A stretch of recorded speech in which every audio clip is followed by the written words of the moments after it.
what you can expect is we're going to be talking about some things, most of it sales related, some of it psychology. So we've talked about rejection, the sales cycle, reflection and self-reflection, how to affect versus being affected. One of the points that I want to make sure that we get in here and that we talk about fully is the fact that the story that you're telling yourself is the story that's being played out in your life. And we're going to talk about how all of these things in a sales environment play into perception. Your self-perception plays into everything you do, from communicating to asking for the sale, and then also the way consumers will perceive that. So one of the questions that I get a lot is about rejection, especially around sales. So when you're selling anything to anybody, you're going to experience a lot of rejection. Just people saying no, but it feels like people are saying no to you personally, which could be the case. Most of the time it's not. Most of the time people are saying no, and what they really mean is not today. So if you take that and you avoid that, which is what we naturally do, then you're inclined to make less sales, right? It's kind of a simple concept, but it's difficult for people to see behind the psyche of how that affects your ability to go out and ask for more sales. I was thinking about your perception of yourself and how this plays into your ability to go out and make sales. So self-esteem is necessary, but that's from just doing the activity and getting the result. The part underneath that is your self-image, or quite simply the story that you're telling yourself. The story that you're telling yourself about whoever you are, even if it's behind the scenes, is affecting everything that you do. So there was two interesting studies, two interesting things that I wanted to offer on that. So in 1974, a doctor decided he was going to start doing plastic surgery on prisoners. And his idea was that if he were to change a man's face, that he could change his life, or he could change his outcome. And ultimately what he was suggesting was that if you change the way that someone sees themselves, then you can change the way that they experience the world or the way they interact with the world. And what they found was it was absolutely true that when someone felt even more symmetric, the way that their face was balanced and the way that they were perceived in the world, that it would actually change their outcome a lot. The other thing that I found was there was a plastic surgeon who specialized in operating on people's entire face, and he also would give people a complete reconstructive surgery of their face. And he found a little bit adversely to what they found with the prisoners, because the prisoner would get like a nose job, and they would find that his newfound self-esteem would help him integrate with the world better. He felt better about himself, so his attitude was better, he got a better result. But adversely, what this other surgeon found is through thousands of complete reconstructive surgeries, basically taking what we would consider to be ugly people and making them attractive or making them symmetric.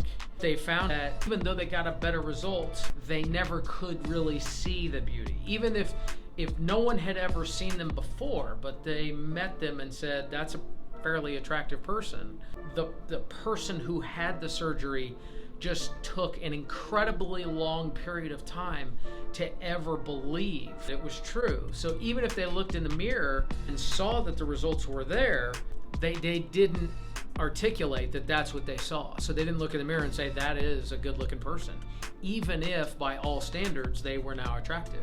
So my point in sharing those two examples is because largely in your life, what's dictating the result is the way you see yourself. And the way you see yourself is based on the way that you integrate with people, the response that you get, but the story that you're telling yourself about all of these things is really, truly what dictates the result. So when I look at rejection and I look at sales and I apply that to self-esteem, and then above and beyond that, the story that you're telling yourself, what I see is that there's little decisions that are made every single day, and you may not be aware of them, and it looks like, am I gonna make the call? No, he's probably not there. He probably doesn't want to hear from me. He probably hired someone else.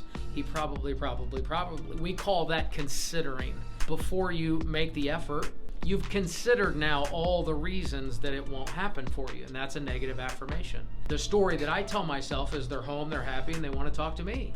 When I do my job every day, regardless of my previous interaction with people, I'm gonna make a concerted effort to try to be the person that they're looking for and have the self-image that I need to show up and be the person that they need me to be. I think anybody who's watching the video who might consider that this is a decent source for this idea. What you might be working on is the fact that you're trying things, you're getting a result, and then you're measuring that to try to determine, should I continue to do that? Should I stop? So let's equate it to making phone calls, outbound phone calls to try to solicit business, prospecting.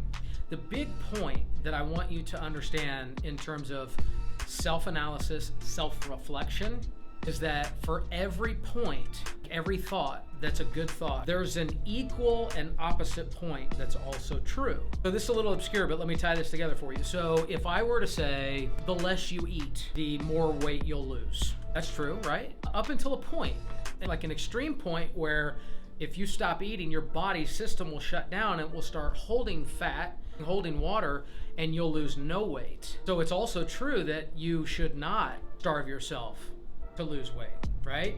My point in telling you that that's the case, to understand that whatever you're dealing with, you'll always find evidence that you should stop, or that what you're doing is wrong or right, whatever you're looking for. It's difficult to really always understand what to apply where. There's this message on power versus force. Power is, I deserve the deal. I deserve to be hired because I'm the best option. Force is, give me the deal because I deserve it and it's mine and I need it. Sometimes you want to be forceful with your message, but most of the time you just want to have the power, which is just knowing you're the best option. But the only way you get there, and this is probably really the root of this video, the only way to truly get to the place where you can have enough power to deserve the deal, is to do the actual work. And that's doing the personal work of doing the action every day, reflecting on what the result is, and then running that back through and say what's true and what's not true, and what's true in this situation and what's always true. So in this situation, it's always true that I should ask a good question and really listen to the answer. In a sales environment, it's always true that I do what I say I'm going to do. So there's things that are foundational that you should absolutely hold on to. And then as it pertains to rejection, there's a big ego piece that goes along with rejection, where it's almost like people will say all the time, like, oh, I don't care, I'm impervious to rejection. I don't feel rejection at all. Well, that's because you're an egomaniac and you don't understand that people are rejecting you at a high level because what you're doing is kind of repugnant. That's not good. That's not somebody who's dealing properly with that emotion. What you want to understand is, as a salesperson, you want to, as your job, you want to affect people. You want to give them things to think about. You want to offer them some information. You want to affect them emotionally. You want to affect them in every way. And you want to remain unaffected by them.